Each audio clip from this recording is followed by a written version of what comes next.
Assalamu alaikum and good morning, good afternoon, or good evening, depending on where you are in this global economy. Today is Sunday, October 30th. It's about 11 o'clock at night, and I promised myself that I would get it done today. I actually promised myself that I would do two videos today, but I'm only going to get one in. So I'll get the other one in, hopefully, inshallah, tomorrow. But today was a good day. Today was the longest race for practice before my actual race in 2 weeks. I got it in. It took me 4 hours, but I got those 9 miles done because I had to take two breaks in between. It's okay. It's okay because practice said do nine and didn't say do them consecutively. So I got them in. But I took breaks because I really needed to understand how I got here. I needed to understand, did I do something special? Because I don't feel like I did. But I had a positive attitude. In 2016, I was talking about wealth building. In 2016, people thought I was crazy because I was saying we're wealthy. And they were like, no, we're not. And I'm like, but yes, we are. And I thought this because people were helping me. 2016 was hard, just hard. I lost my contract, almost lost my business, had to pull my kids out of cyber charter schools, had to find them new schools, had to sue some schools. A lot of things were going wrong, but people were helping me. So in order to help somebody, one has to believe that they have more than enough. So if you have more than enough, then you're wealthy. So just because people didn't see millions of dollars in their bank account, that doesn't mean that they were not wealthy. They were making ends meet with enough to give somebody else. So I absolutely believed we were wealthy. And I believed that in 2016. So I believed that in 2022. So I started thinking today, what made me believe that in 2016? And I started doing some research. One of the websites talked about your thoughts make your reality. So I'm like, oh, okay. How do we get positive thoughts? So today's conversation is 10 positive affirmations for wealth building. Because you have to believe that you are wealthy in your head before you'll do any of the work. Because the work's going to take you out of your comfort zone. If you're around people who believe they're poor, there's no reason for you to think that you're anything other than. But I absolutely believed we were wealthy because I had people tell me we were wealthy or that I was wealthy. And I believed that I didn't do anything different. So if I'm wealthy, we must all be wealthy, right? That's the logic. That's the logic that I practiced. So the first positive affirmation is to choose happiness over circumstances. A positive mind sees positivity, just like a negative mind sees negativity. So in those challenges, choose to find the happiness over whatever's going on.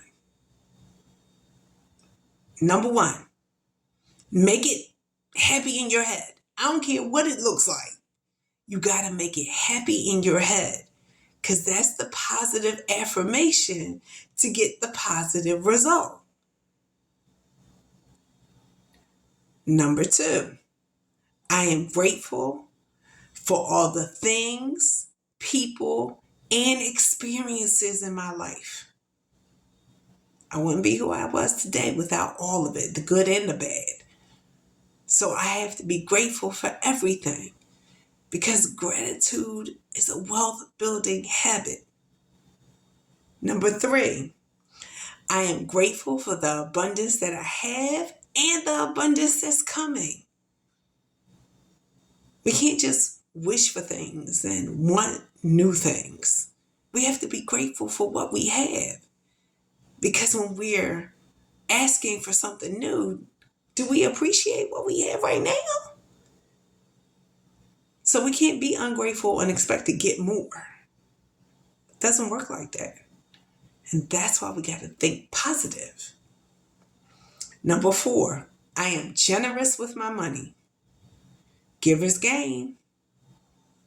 I absolutely know that I've gotten more out of generosity because people were helping me. So now it's my turn to give back. And these videos are my give back. Number 5, I always have enough money because my network is strong. I'm telling you, I had people look out for me that I didn't even know.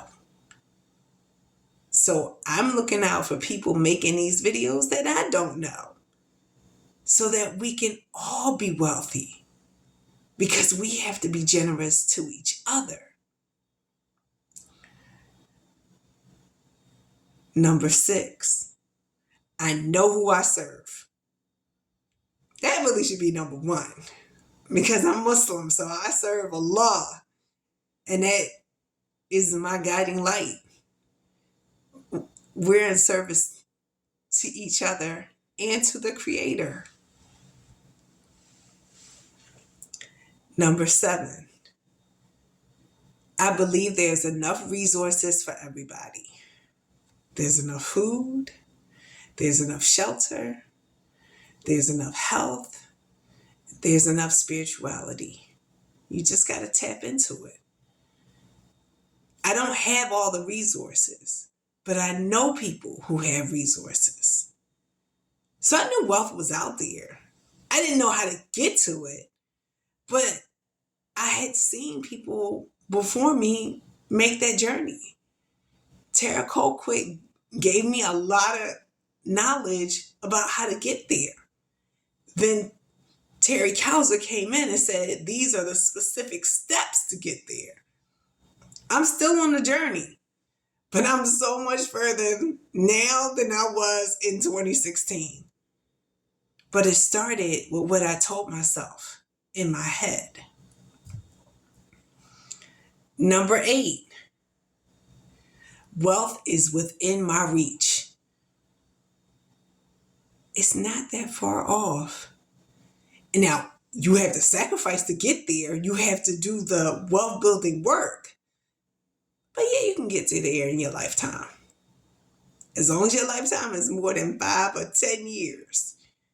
And even if it's shorter than 5 years, set things up for people in your family to get there.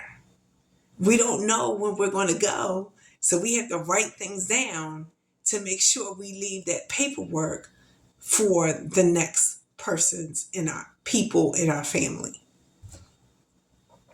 Number 9, a poverty mindset is not a part of my personality. You can't be wealthy and poor at the same time. Those poor habits gotta go. Because the poverty mindset, the lack, the I don't have it. You might not have it, but you know people who do. And therefore, wealth is communal. So you don't have to know everything. You don't have to have everything. You just have to know people. And that's why we have a strong network. Number 10, I am not fearful of wealth. I am willing to do the wealth building work. So when I met Terry said, before I can help you with credit, you need a job. I actually turned down a job with the school district that was paying more money. I turned down a job because it would take me away from my family. So I did get a job. I worked overnight at an Amazon warehouse for 3 days a week just so I could be there to take my son to school. I needed positive cash flow. And then I could set up a budget and then I could start building wealth. There is wealth building work. It just won't come just because you want it. You got to be willing to do the work. And this is number 11 that I want to add from Rachel Hannibal. I just want to tell you, I think Rachel's fabulous. Rachel said, wealth is worth the work. I hope you join me on the wealth building journey because it is definitely worth the wealth building work. Thank you for joining me. Good night.